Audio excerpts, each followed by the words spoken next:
ঈশ্বরে গুরু শরণাম। এখন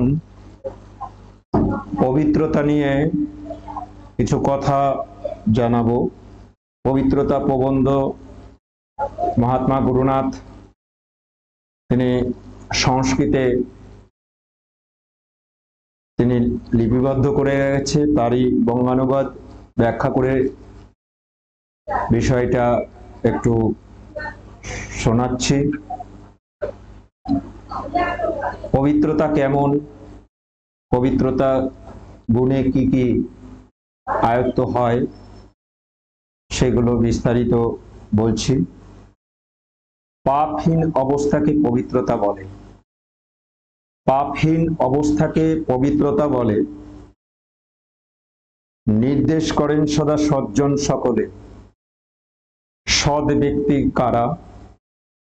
এখানে প্রথমেই বলে রাখি, যে যে সাধক পবিত্রতা গুণ অর্জন করেছে, যে যে সাধক পবিত্রতা গুণ অর্জন করেছে তারাই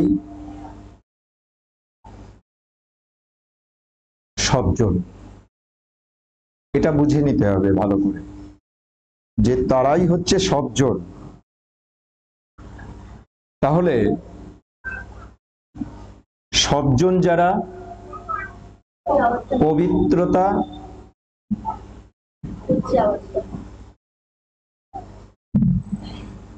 সজ্জন কারা, আবার সবাইকে একটু বলার চেষ্টা করছি যে সজ্জন কারা।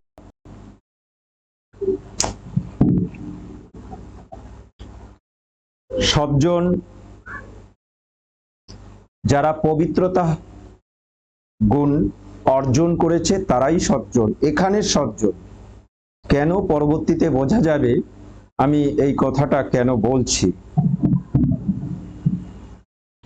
বিষয়টা একটু গুরুত্ব দিয়ে শুনতে হবে সবাইকে।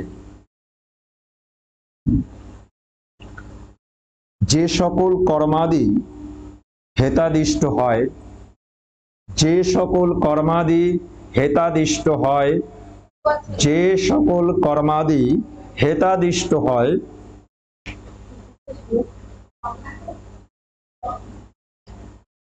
সর্বত্রই পাপ পুণ্য বিমশ্রিত,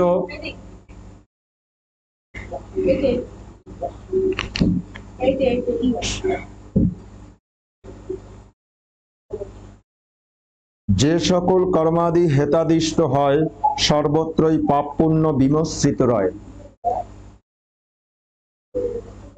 সর্বত্রই পাপ পুণ্য অবস্থায় রয়েছে, এটা বুঝতে হবে সবাইকে।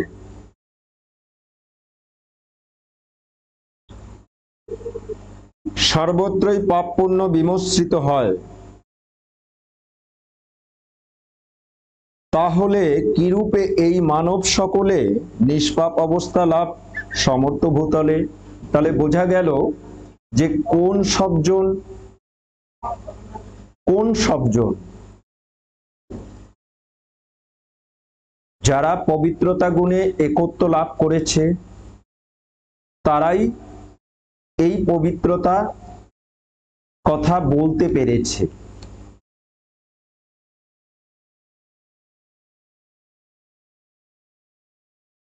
নিষ্পাপ অবস্থা, তাহলে পবিত্রতা গুণে কারা, এখানে পরিষ্কার হয়ে যাবে, একটু বাদেই এখানে পরিষ্কার হয়ে যাবে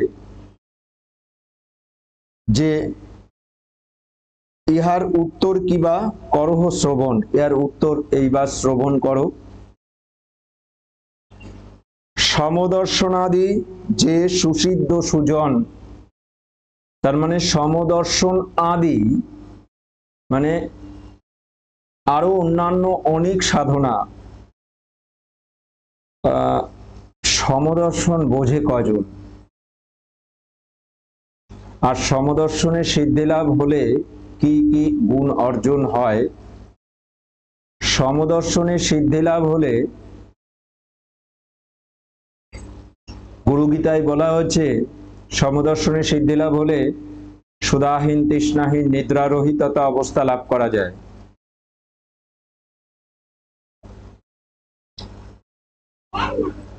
সমদর্শনাদি, সমদর্শনের সিদ্ধি লাভ হলে সমস্ত সিদ্ধি হয়ে যায়। সমদর্শনে সিদ্ধি লাভ হলে সমস্ত সিদ্ধিগুলো হয়ে যায়।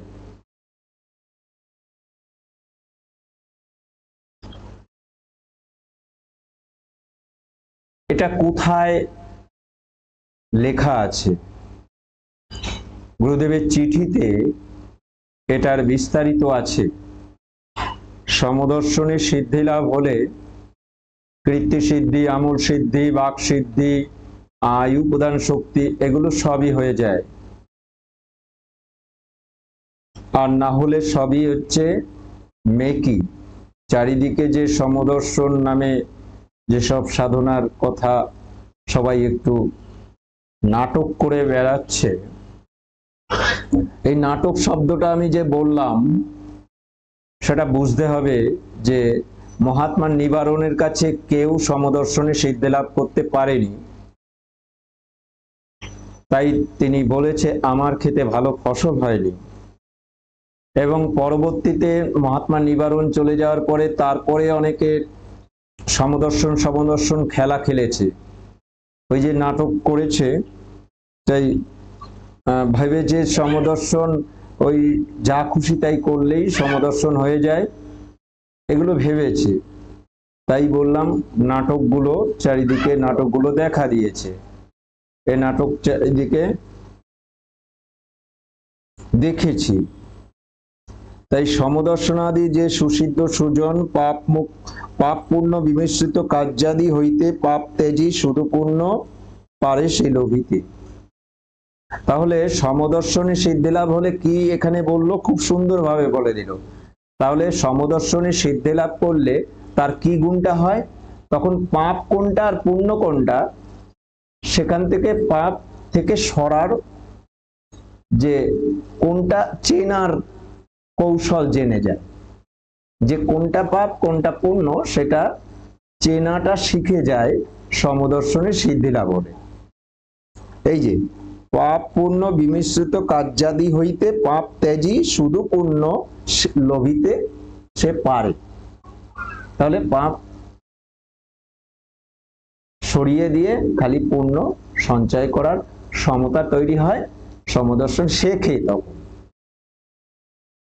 তারপরে নিষ্পাপ অবস্থা, মানে সমদর্শনে সিদ্ধি লাভ হলে নিষ্পাপ অবস্থা হয়ে যাবে তা কিন্তু নয়, খালি সে জানতে পারে, তাই না? জানতে পারে, খালি জানতে পারে যে আমি এইটা ভুল এইটা ঠিক, এইটা জানতে পারার শক্তি তৈরি হয়। এবার সমদর্শনাদি যথা, এবার বলছে কি কি কোনটা। এই যে সমদর্শন আদি আর অন্যান্য হইবেই এইরূপ যে সুদৃঢ় প্রত্যয়, মানে সমদর্শন আগে, সমদর্শনের আগে যে যে গুণগুলো হয়, যার জন্য সমদর্শনের পারমিশনটা তৈরি হয়, আদেশ হয় যে সমদর্শন করতে পারে। তাহলে কি হইবেই এইরূপ সুদৃঢ় প্রত্যয়, ইহাই সিদ্ধির আদ্য লক্ষণ নিশ্চয়। আদ্য লক্ষণ সমদর্শন করার আগের লক্ষণ এইগুলো। সুদৃঢ় প্রত্যয় হইবেই সিদ্ধির আদ্য লক্ষণ নিশ্চয়। দ্বিতীয়ত গুরুদেব অচলা ভক্তি। তার মানে কোন দুটো গুণ? একটা হচ্ছে আমার হইবেই হইবে, এবং দ্বিতীয়টা কি? গুরুদেবের অচলা ভক্তি। কোনো অচলা বলতে কোন রকম চঞ্চলতা থাকবে না, কোন রকম চঞ্চলতা থাকবে না। তাই চঞ্চলতা একদম থাকবে না। এখানে চঞ্চলতা বলতে সন্দেহ, কোনো সন্দেহ থাকবে না। এবং দৃঢ়নিষ্ঠা, অচলা ভক্তি ও দৃঢ়নিষ্ঠা স্বীয় সাধনার প্রতি। তৃতীয়ত সাধনীয় সমদর্শন। তার মানে প্রথম দুটো কি কি হবে? প্রথম হচ্ছে আমার হইবেই হইবে, এবং ধরিষ্ঠ সুদৃঢ় প্রত্যয় আমার হইবেই হইবে, এবং গুরুতে অচলা ভক্তি। এইটা হলেই সমদর্শনে পারমিশন পেতে পারে। তারপরে তৃতীয় সমদর্শন, ইহা হইতে সমজ্ঞান নহে কদাচন। অনেকে সমদর্শন ভাবে সবাইকে সমান ভাবে দেখবো, এরকম বিষয়টা না। যে যেমন তার প্রতি সেই রূপ জ্ঞান হেতা, শুধু এইটুকু সাধন। আসলে যে যেরকম তাকে সেরকম চেনার তাই হচ্ছে সমদর্শন সাধনার সিদ্ধির মূল বিষয়। তাহলে যে যেরকম মানে কে কেমন,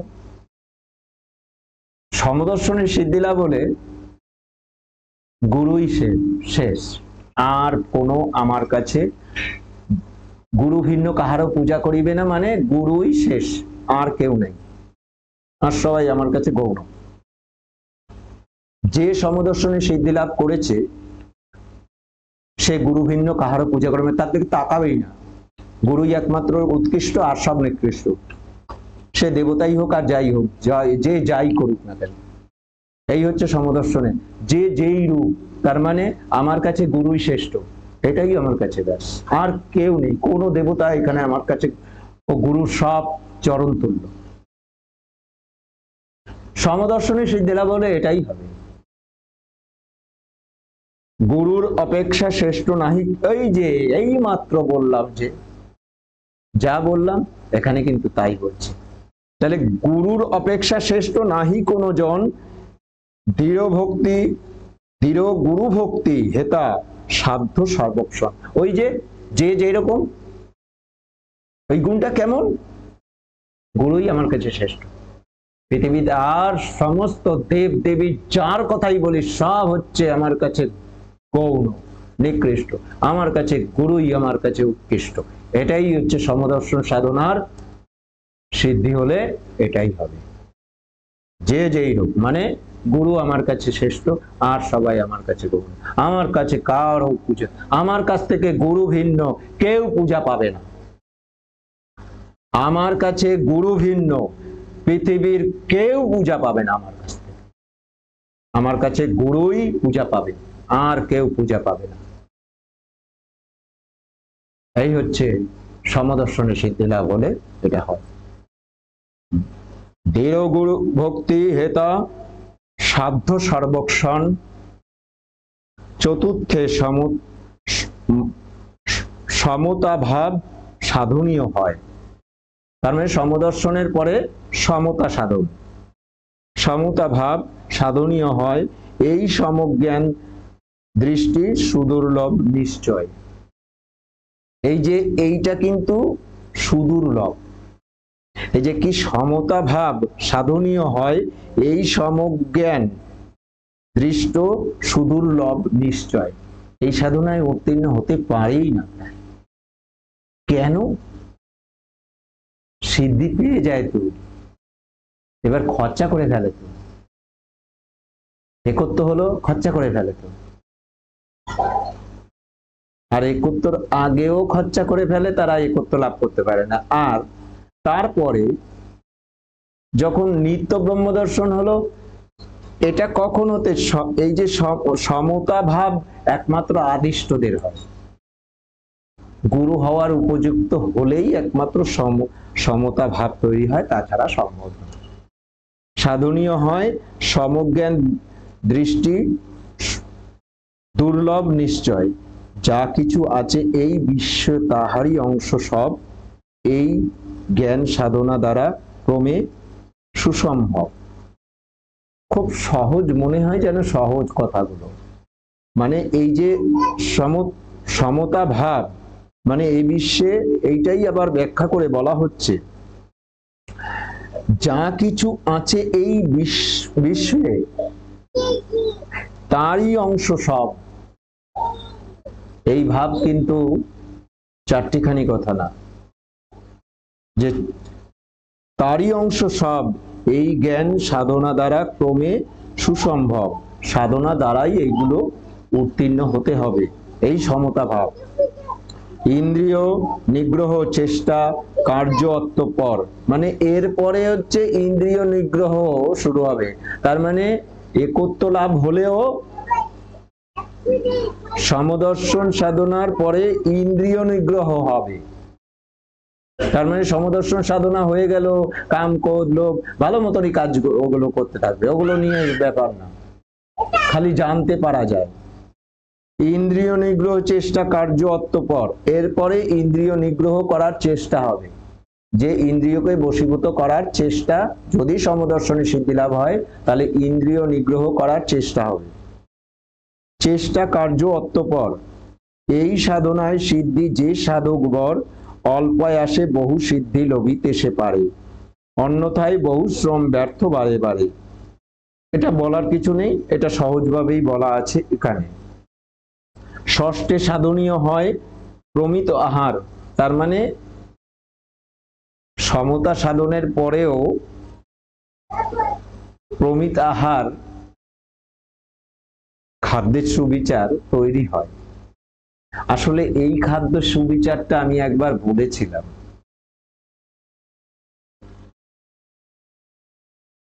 আমি সাধনা করতে যাচ্ছি, কি আমি আমার খাদ্যটা কি, আমার খাদ্যটা কি?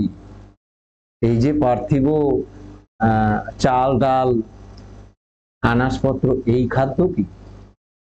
না, আমি গুণ খাদ্যের কথা বলছি। আমার উদ্দেশ্য আমি গুণ আহরণের জন্য। আত্মার খাদ্য কি? গুণ। তাহলে এই এই এখানে যে খাদ্যের কথা বলা হচ্ছে, খাদ্যের সুবিচার তৈরি হয়। তাহলে আমি কোন গুণে পরমপিতার দর্শন লাভ করতে যাব, সেইটার সুবিচার হয়। তাহলে কি বলছে? অন্যথায় বলছো, আচ্ছা, পমিতাহার, পমিতাহার পূর্ণভাবে অবলম্বন খাদ্যে সুবিচার, ক্রমে দেহে মনে পূর্ণ শক্তি জন্মে। ক্রমে শক্তি জন্মে। কিসের শক্তি জন্মে? এখানে কিসের শক্তি? ও খাদ্যে যখন সুবিচার হলো, তখন আমার মনে করলো যে আমি সত্য গুণে, আমি মিথ্যা বর্জন করব, সত্য গুণে আমি পরমপিতা দর্শন লাভ করব। এইটা সংকল্পবদ্ধ হতে হয় সমদর্শনের শেষের দিকে। খাদ্যে সুবিচার মানে গুণ খাদ্যর সুবিচার, আমি একটা বিচার করলাম যে এই খাদ্যটা আমার প্রথম প্রয়োজন, তখন বিচার করা শুরু করলাম যে এই খাদ্যটা আমার প্রথম উপাদেয় খাদ্য, যে সত্য গুণের সত্য খাদ্য আমার প্রয়োজন, সত্য গুণ খাদ্য আমার প্রয়োজন। তাহলে এই সত্য গুণ খাদ্য আমি বিচার করলাম, বিচার করে আমি নির্ধার করলাম, এইবার তার শক্তি জন্মে। এখানে বলছে না পূর্ণভাবে অবলম্বন খাদ্যে সুবিচার, ক্রমে দেহে মনে পূর্ণ শক্তি, দেহে করুণা গুণ হবে এবং মন করুণায় থাকবে। ক্রমে দেহে পূর্ণ শক্তি জন্মে, অধিক বক্তব্য কিছু নাহিক সপ্তমে। তার মানে তারপরেই হচ্ছে সপ্তমে, আর কোনো বিচার নাই। এখানে বিচার কি? এখানে কিন্তু এই যে কোনো নাহিক সপ্তমে, সপ্তমে হচ্ছে পরমপিতার দর্শন, পরমপিতার দর্শন, পরমপিতার দর্শন। তাহলে অধিক, এইবার এটা তো গেল সমদর্শন আদি বলা হলো। এরপর কি হচ্ছে? পূর্ব জন্মার্জিত পাপ হইতে মুক্তি হতে হবে। 2, উপাসনাদি দ্বারা প্রতিদিন জাত পাপের ক্ষয় করতে হবে। 3, সাধনার সাধারণ পাপ পুণ্য বিমশ্রিত কর্মাদি সাধিত হইলেও সমদর্শনাদি সাধনা দ্বারা অপাপৃষ্টতা লাভ। এখানে কি? অপাপৃষ্টতা লাভ, এই 3টি উপায় দ্বারা পবিত্রতা লাভ হয়। আমাকে কখনোই পাপ স্পর্শ করতে পারবে না। আগে পাপ হতে মুক্তির জন্য প্রতিদিন যা যা করার কর্তব্য, প্রতিদিন যত পাপ থেকে মুক্তি হতে হবে। তারপর সাধনার পাপ পুণ্য বিমিশ্রিত কর্মাদি সাধিত হইলেও সমদর্শনাদি সাধনা দ্বারা অপাপিষ্টতা লাভ হয়, মানে পাপ আর ঢুকতে পারবে না। সমদর্শন সাধনা করলে পাপ আর ঢুকতে পারবে না, এই অবস্থাটা লাভ হয়। এই তিনটি উপায় দ্বারা পবিত্রতা লাভ হয়। অতএব সমস্ত প্রকারের সাধনা দ্বারা পূর্ণ পবিত্রতা লব্ধ হয়। তাহলে সমস্ত প্রকার সাধনা দ্বারা পূর্ণ পবিত্রতা লাভ হয়। এই পবিত্রতা গুণ গুণজ্যেষ্ঠ হয়, এই গুণ গুণশ্রেষ্ঠ নাহিক সংশয়।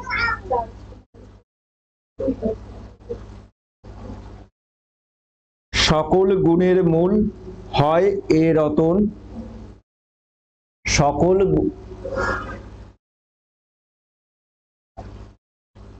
জ্যাকটা লাগিয়ে দাও।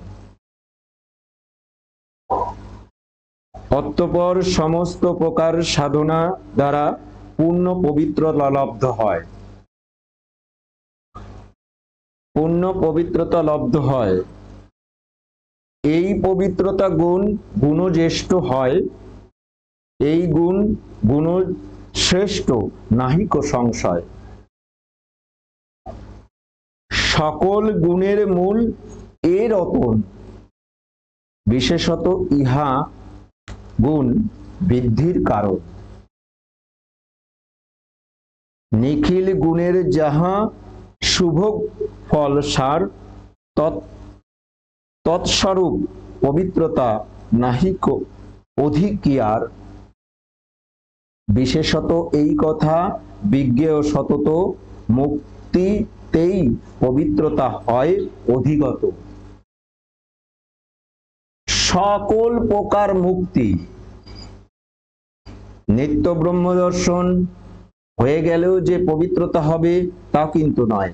এখানে সেগুলো বলছে যে বিশেষত এই কথা বিজ্ঞেয় সতত, মুক্তিতেই পবিত্রতা হয় অধিগত। মুক্তি বহু প্রকার, ইহা যেন সবে, সে বিষয়ে বিস্তারিত বলিতেছি এবে। এবার দেখো বিস্তারিত বলছে, এ বিষয়ে বিস্তারিত বলিতেছি এবে।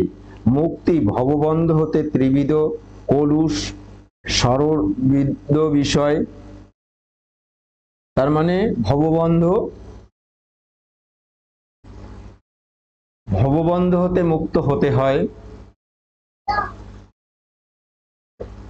এই যে আমাদের যে পঞ্চ ইন্দ্রিয়, এই ভববন্ধ হতে মুক্ত হতে হয়। তাহলে ভববন্ধ হতে মুক্ত হলে কাম ক্রোধ লোভ মোহ মদ মাৎসর্য এগুলো দূর হবে। কলুষ সরবিধ বিষয় হতে আর অষ্টপাশ, তার মানে তার আগে কোন সাধনা শুরু করতে হয়? এই যে পঞ্চ ইন্দ্রিয়, এইগুলোকে বশীভূত করতে হয়। পঞ্চ ইন্দ্রিয় যদি বশীভূত করা যায়, তারপরে শুরু হয় কাম ক্রোধ লোভ মোহ মদ মাৎসর্য, এইগুলো বশীভূত করা যায়। তারপর হচ্ছে হতে আর অষ্টপাশ, দেব তেজ দর্শনে ও দেব দর্শনে, ব্রহ্মজ্যোতি দর্শনে ও ব্রহ্ম দর্শনে, দ্বাবিংশতি বীর মুক্ত শ্রেষ্ঠ সুনিশ্চয়। তার মানে এইগুলো সবই লব্ধ হয়। অনন্ত সংখ্যক তাহা কেহ কেহ কয়। অনন্ত সংখ্যক বিষয়গুলো কি? তার মানে অনন্ত ভাবে একত্ব হয়ে যাচ্ছে, ইহা কেহ কেহ কয়। কারণ মুক্তি সেই পরম আত্মায়, কারণ এই মুক্তিরও এই পরম আত্মার মুক্তি প্রদায়ক গুণ অনন্ত প্রকার। তার মানে অনন্ত প্রকার মুক্তি। তার মানে যে যত উন্নত সাধক হোক না কেন, সমস্ত অনন্ত ভাবে যদি কেউ একত্ব লাভ করতে পারে, অনন্ত ভাবে একত্ব লাভ করতে পারলেই সে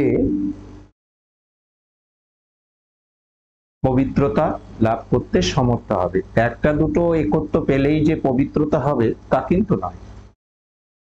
পবিত্র হতে গেলে অনন্তভাবে একত্ব লাভ করতে হবে।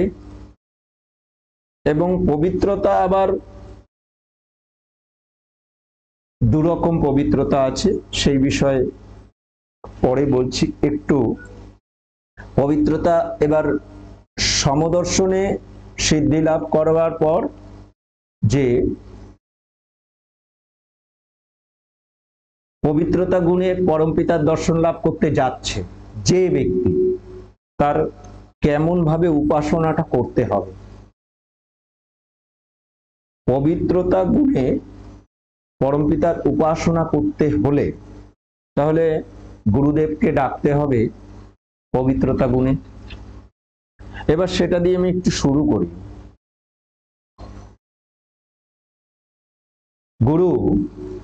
গুরুদেবকে ডাকছি পবিত্রতা গুণে। গুরুদেব পবিত্রতা গুণে একত্ব লাভ করেছে, তাই ওই প্রবন্ধটা লিখতে পেরেছি। গুরু পবিত্র চরণে রেখো অজ্ঞগণে, করুণা করো দেব এ দিনে, বসমম হৃদয় ওহে দয়াময়, প্রণমী তোমারও চরণে।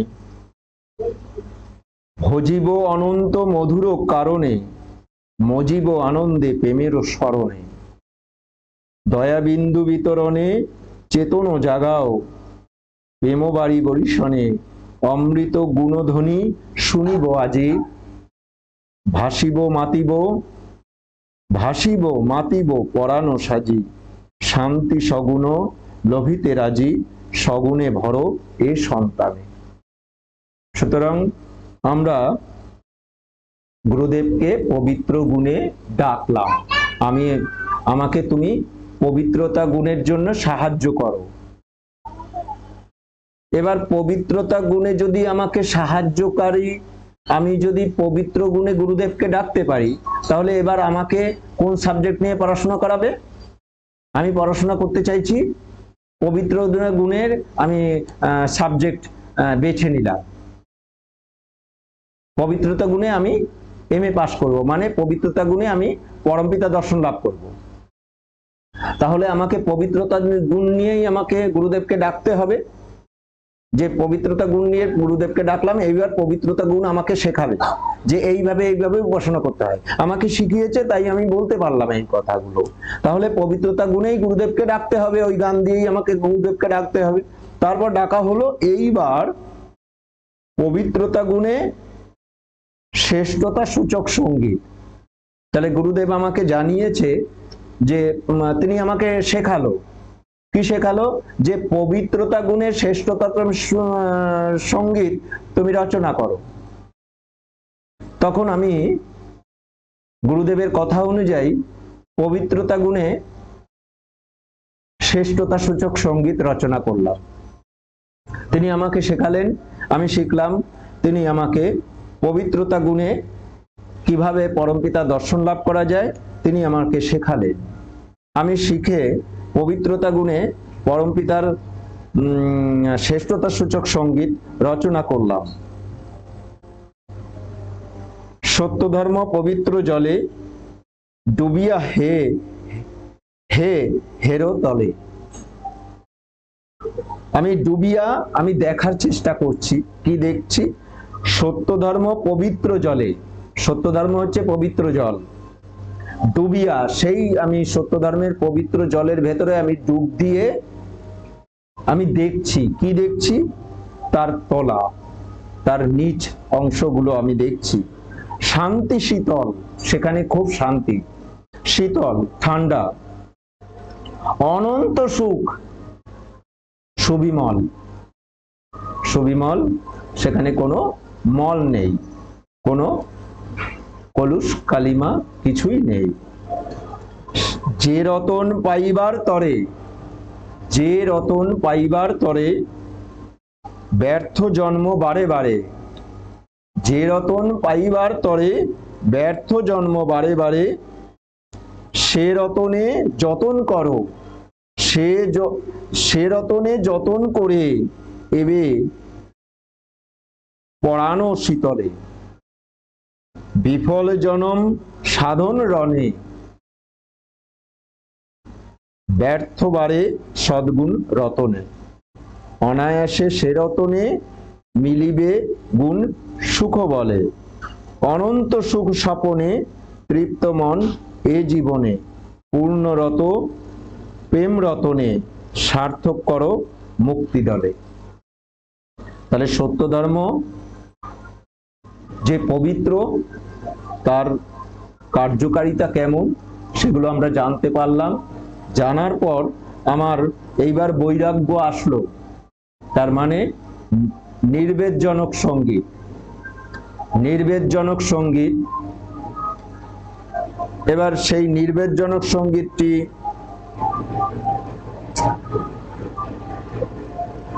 আমি এখন মতন সমাপ্ত করলাম।